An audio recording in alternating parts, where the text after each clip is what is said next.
Now, the first thing you see looking into this engine bay is what? Everything's made out of plastic. This is plastic. This is plastic. This is plastic. This is plastic. This is plastic. This is plastic. This is plastic. This is plastic. This is plastic. Whoa, we got to slow down here. Now, why'd they make this all plastic? To make it weigh less. Well, you'll also notice that there's all these weird discoloration here. This is white on the black plastic. That's all coolant that leaked out of this car.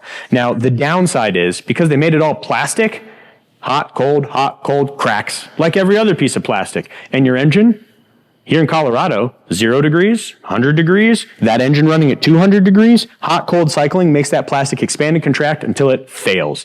Every single cooling system component on this was made out of plastic. We've now replaced almost every single cooling system component with aluminum. So they made the car to make it cheap, but they wanted to make it do the job for you and make them a profit. They sold it for a lot of money. It's a Rover. Did you know when you bought your Rover, you bought plastic trash that had to be fixed and upgraded with cheaper parts? You heard me.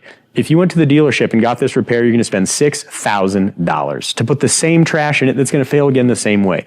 Or you could come to Autotek, get it done for 30% less with updated parts that have been modernized and engineered to last, not to fail. So if you want a plastic engine bay, you can buy a Rover. But if you want a car that's going to last right, you can come and see us at Saul's and we'll take care of it.